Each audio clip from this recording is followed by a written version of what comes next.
మూసీ ఆక్రమణల తొలగింపునకు హైడ్రా రంగం సిద్ధం చేసింది. మూసీ ప్రక్షాళనలో భాగంగా మూసీ బాధితులకు డబుల్ బెడ్రూమ్ ఇల్లు కేటాయించడానికి ప్రభుత్వం ఆదేశాలు జారీ చేసింది. సీఎం రేవంత్ రెడ్డి ఆదేశాలతో ఇప్పటికే అధికారులు జాబితాను సిద్ధం చేస్తున్నారు. మరోవైపు ఈ వీకెండ్లో భారీగా కూల్చివేతలు జరగొచ్చనే ప్రచారం నేపథ్యంలో మూసీ నివాసితులు ఆందోళన వ్యక్తం చేస్తున్నారు. దీనిపై మరింత సమాచారం మా ప్రతినిధి నుమాన్ అందిస్తారు.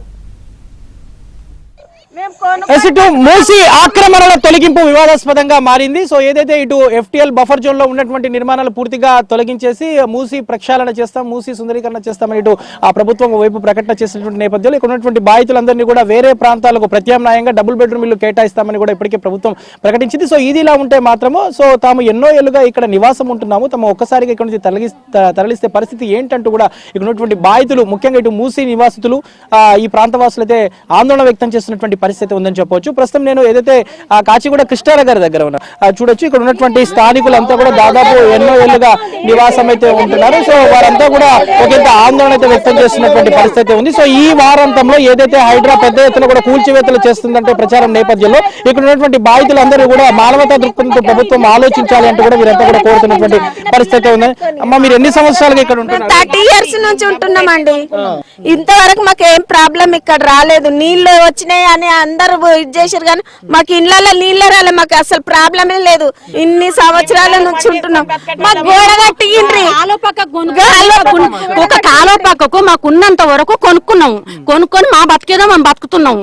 ఈయన వచ్చి మాకేదో బాగా చేస్తాడని మేము ఓట్లేసినాం, కానీ మాకు ఉన్నది కాస్త గుంజుకుంటే మేము ఎక్కడ పోవాలి? అసలు మా పరిస్థితి ఏంటి? మా పిల్లలు వేసుకొని మేము ఎక్కడ పోవాలి? వేరే చోట డబుల్ బెడ్రూమ్ ఇల్లు కానీ వేరే చోట ప్లేస్ ఇస్తాం. మాకు వద్దన్న డబుల్ బెడ్రూమ్. ఎక్కడ ఏం చేసుకుంటామన్నా? తీసుకుపోయి ఎక్కడో సేవవాడు ఉంటామన్నా మేము.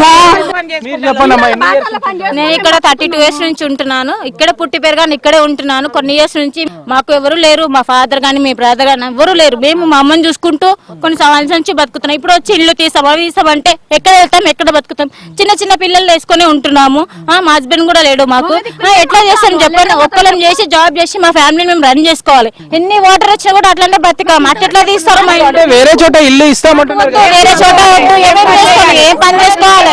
మా పిల్లలు మా జాబులు వదిలేసుకొని మేము ఎక్కడ బతకగలుగుతాం చెప్పండి? మాకు ఫుడ్ ఎవరు పెట్టాలి? ఎలా బతకగలుగుతాం? ఇన్ని ఇంట్లో వదిలేసుకొని ఎలా పోగలుగుతాం? హైడ్రా ఇక్కడికి వస్తుంది, కూల్చివేతలు చేస్తుంది. మా ప్రాణాలను వదిలేస్తాం కానీ మేము మాత్రం ఇక్కడ నుంచి జరిగేదే లేదు. మా ప్రాణాలను తీసుకున్నా పర్లేదు, చంపుకొని అందరినీ చంపుకొని పెట్టుకుంటారా ఏమైనా చేసుకోమని చెప్పారండి. మా మీదకి జేసీపీలు తీసుకోమైనా చేసుకోమని చెప్పండి, కానీ మేము జరిగేదే లేదు ఇక్కడ నుంచి. మేము 30-40 సంవత్సరాల నుంచి ఇక్కడనే ఉన్నాం. మా భర్త లేడు, ఎవరు లేరు.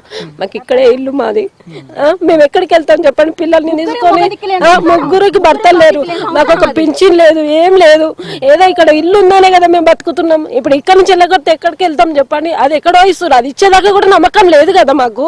ఇప్పుడు అక్కడ ఎట్లుందో కూడా తెలియదు. మా పిల్లల చదువులు ఏదో మేము ఒక్కరమైనా బతికించుకుంటున్నాం పిల్లలని తీసుకొని పోయి. ఇప్పుడు ఎట్లా తీసుకెళ్తాం? ఈమె పెద్ద మనిషి మా అత్తమ్మ, ఆమెను ఎక్కడ తీసుకెళ్తాము? వెళ్తూ బాగుండదు. మేము ఎక్కడికి వెళ్ళాలి చెప్పండి? మీరు చెప్పండి. అందరూ ఉన్నారు, కాళ్ళు షిఫ్ట్ చేస్తారు. అది ఎప్పుడు ఇస్తారో కూడా తెలియదు కదా సార్. మాకు నమ్మకమే లేదు. మాకు ఉన్నదే గురి చేస్తారు, అది ఇస్తారని మాకు గ్యారెంటీ ఏముంది?